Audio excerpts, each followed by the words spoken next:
Welcome to Real Estate Grad School. We coach experienced real estate agents to create and build the habits and systems that rapidly increase your income, build your team, and allow you a much greater peace of mind. I'm Rich Levine. I've been coaching experienced real estate agents for over 20 years to exceptional success. Come and learn. Just so, getting listing appointments, topic of the day, getting listing appointments. Interesting topic. So when we start talking about getting listing appointments, the obvious place to start is to ask, where are you most likely to get listings or listing appointments? Where are you most likely to get them from? So we could guess that, we could estimate that, or we have some data. I have lots and lots and lots and lots of data from agents all over the country over decades. So let's take a look at some of it. A bunch of different agents, highly successful agents, average agents, urban, suburban, rural. Let's take a look at some. Okay? This is called the listings insights. So on your charts, as you add listings to your charts, there's a link on the left on the menu called under listings insights, and it tells you where your listings came from, how many, the total volume, and the average price. Now I did most of these for 2022, so I could just get a good full year, and I made sure that 22 really reflected 23 as well, unless something was substantially different. I'll show you some of those too. So this is an agent who in 2022 took 22 listings. Not bad. 15 from past clients, 2 from sphere of influence, 1 from personal referral. So if we add up all these that have SOI, sphere of influence, it tells us that 15, 17, 18 out of the 22 were personal, people who knew them or people they knew. 3 were from farm and 1 from a sign, probably somebody who saw the sign and maybe a neighbor. Okay? So there's some information. Clearly, best place is from people who know you. Next from farm, next from ad. That's one agent. Okay. Now here, this is a company, and where it says the white ones here: reputation, sphere of influence, returning past client, referral past client. The company name is here, and I covered it. But this is an entire company, and all of their listings from 2022, they had 26, 29, 32, 34, 36. Small company, 8 agents or so, 36 listings. And they all from reputation, sphere of influence, but returning past clients and referrals from past clients. Okay? So that's pretty clear that agent's business, all their listings, not their business, but all their listings comes from people they know. And I didn't selectively pick these. I just sort of picked top agents, middle agents, good agents. Here's an agent in 2022, took 12 listings and 5 past clients, 4 friends, 2 personal referrals. Out of the 12, 11 of the 12 are personal, spheres of influence. Here's a very successful agent with all the agents on his team all listed. I just want you, as you scroll down this, look now, sphere of influence, past client. Those are the top 3. And then farm, 14, Zillow, 13, and Boomtown, 11. So although you get mostly buyer leads from Zillow and Boomtown, you do get some seller leads, or at least buyers who then have to sell also. But then here's one of his agents, past client. This is Justin, one of his agents, sphere of influence. Agent past client, agent past agent sphere, agent past client. Realtor.com, 7. Again, you get mostly buyers. Reputation, 7. Add sign call, and then, but look at all the sphere of influence. All these listings from the agents are all sphere of influence. A Facebook here at the bottom. Farm works, farm 14, and then buying leads. Now, about a third of the agent's business, I don't know what percentage of the overall business, but if there's 11 Boomtown listings, there's probably 50 or 100 Boomtown sales. Okay, same with Zillow. And this agent does over 500 transactions a year. All right, now this is an agent who cold calls. This agent started cold calling this year, 2023. So this agent started cold calling this year. Had done it in the past, and now that the market's so dried up, and so she's gotten so far this year, this is this year, 5 cold call listings and 2 sphere of influence. And she's just beginning to market and connect with her sphere. But this is an agent who cold calls at least an hour every day. So it is July and she's had 5 listings. Now that's almost $4 million in business.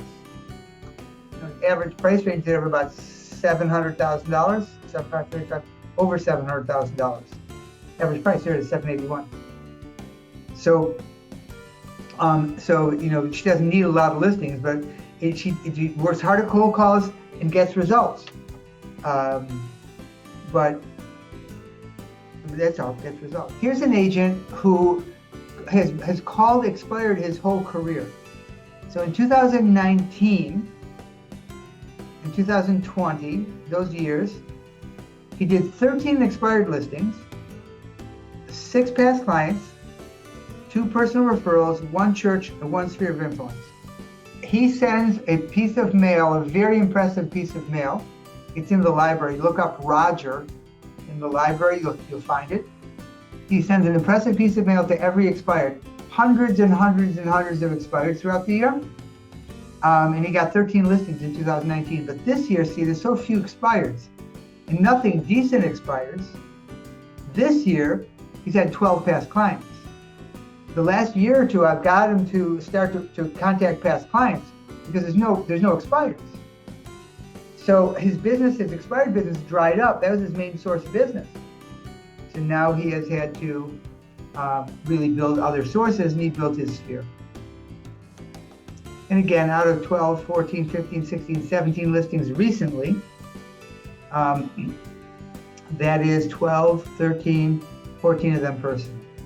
Here's another. This is an agent who has sort of an, all of the above approach. This agent does for sale by owners. She started cold calling. She's farmed very aggressively. She doesn't call it farming, she calls it marketing. So she's had 15 personal referrals, 15 past clients. This is an agent personal referral. So there's 35 personal referrals, 13 marketing, and that's farm marketing. And 2, now this is an agent who sends throughout the year hundreds of thousands of pieces of mail. Would that be true? Tens of thousands for sure.